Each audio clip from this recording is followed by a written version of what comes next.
any of those families but one, the Stone family, as the larger part of the collective group that was there the other day. You ignored my phone calls.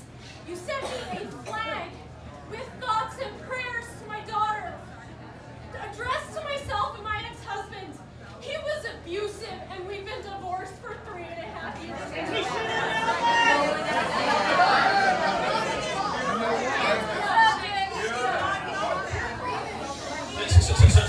Listen.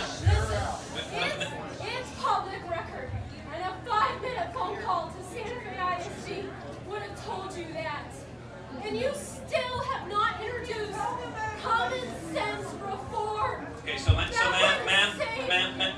look, you can ask your question. I'm gonna treat your question with respect, but we're not allowed to shout each other down. And I will point out that I've called you, and my office has called you at least 4 times. I am more than happy to meet with you at any time. I am more than happy to meet with you at any time. Now, look, if the conversation will be screaming and abuse, then that we're not going to do. But if you want to have a substantive conversation, I am more than happy to do that. And so you've asked your question. You've asked your question. I'm happy to answer it. Look, I understand that you are grieving for your daughter horribly. Losing a child, there is nothing worse than losing a child. And so all of us are grieving with you. The day of that shooting, I spent that entire day at Santa Fe with parents, with students, with teachers, with first responders. I have hosted Santa Fe families in D.C. at a wreath laying. I have hosted them in the Senate dining room. And so I am more than happy to sit and talk with you at any point about substance. Now, I recognize that you and I may come from different points on the political spectrum. That's fine. We have a democracy. We can have differences of opinion.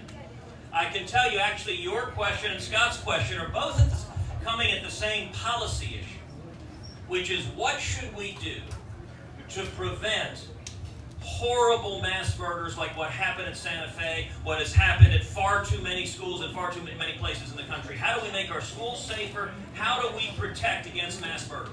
That is a question I care a great deal about. And so you ask, what have I introduced? What do I think we should do? When it comes to schools, I think there are a lot of things we can do to make schools safer. I think the number one thing that makes schools safer is having more armed police officers on campus to keep our students safe.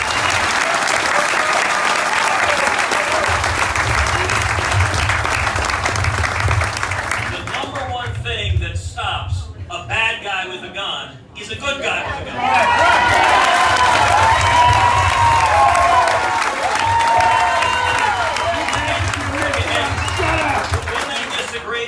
But I'll tell you, the people of Texas believe that an armed police officer is the best way to stop a criminal. And if you disagree, that's fine. I can tell you, though, that in 2013, the first year I was in the Senate, I introduced legislation, which I would encourage you to read. It was, along with Chuck Grassley, it was the Grassley-Cruz legislation. It was followed the horror of Sandy Hook. That legislation was, let me explain what was in it. I'm trying to answer your question, ma'am. I'm happy to answer the question. That legislation received 52 votes on the Senate floor. It got a majority vote on the Senate floor. It got the most bipartisan votes of any of the comprehensive legislation that was introduced. 9 Democrats voted for Grassley-Cruz. So why didn't it pass into law? It didn't pass into law because Harry Reid and the Democrats filibustered it. They demanded 60 votes instead of just 50. So even though a majority of senators voted for it, it didn't pass into law because Harry Reid filibustered it. Now, what would Grassley-Cruz have done? Number one, it would have provided $300 million in funding for school safety. That would have been funding that would have enabled hiring more federal police officers. That would have been funding that would have enabled installing metal detectors. That would have been funding that would have enabled making doors bulletproof so that murderers can't shoot through the door and murder kids on the other side. All of those resources could have made a real difference in stopping the horrors that unfolded in Santa Fe and Parkland and at too many places in this country. That should have been done 5 years ago, but Harry Reid and the Democrats filibustered. Yes, ma'am. Yeah. And didn't you also vote against extensive background checks after the Sandy Hook shooting? So please clarify that. Sure, I'm happy to. So under federal law, to purchase a firearm from a federal firearms dealer, anyone must pass a background check. What sadly happens in Washington is Washington Democrats, whenever there's a shooting, they focus on trying to take away the Second Amendment rights of law-abiding citizens instead of focusing on the bad guys. So let me tell you how Grassley Cruz actually strengthened background checks. So if you look at background checks, there is a big problem. What you have is you have a lot of felons, you have a lot of criminals whose felonies are not reported into the background check, the database. And I'll give you an example of another shooting that I was also there. I was there the day after the shooting. That was Sutherland Springs. Sutherland Springs was the worst church shooting in the history of the country. Sutherland Springs, the shooter there should never have been able to get a firearm. So why did he have a gun? It was already illegal under federal law for the Sutherland Springs shooter to have a gun. He was doubly illegal. Number one, he had a felony conviction. It's illegal under federal law to purchase a gun if you have a felony. Number two, he had a domestic violence conviction. It is also illegal to purchase a gun if you have a domestic violence conviction.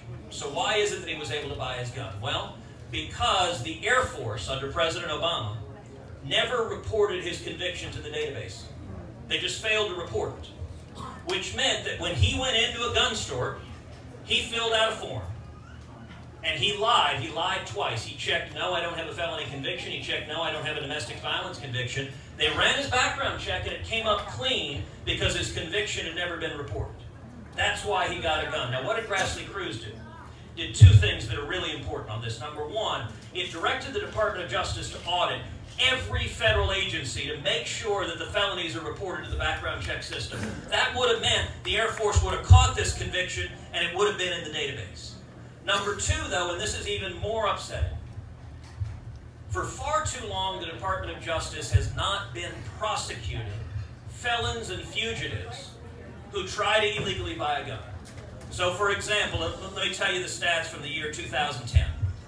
In 2010, roughly 48,000 felons and fugitives tried to illegally buy a gun.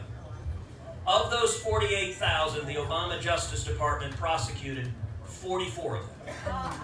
44 out of 48,000. I think that is ridiculous. I think that is outrageous. So what did Grassley Cruz do? Grassley Cruz created a gun crime task force at the Department of Justice and directed DOJ, if a felon or fugitive tries to illegally buy a gun, prosecute them and lock them up. If Harry Reid and the Democrats had not filibustered that legislation, the Sutherland Springs shooter's conviction would have been in the database. When he filled out the form and lied on it, they would have caught him, and he would have been in federal prison instead of murdering those innocent people in that If you want to know what works, you are entitled to your political views, and I will defend your First Amendment rights to express them. But I will tell you, if you want to know what works is focusing on felons and fugitives and bad guys and stopping the criminals, not the political objectives of trying to undermine the rights of law-abiding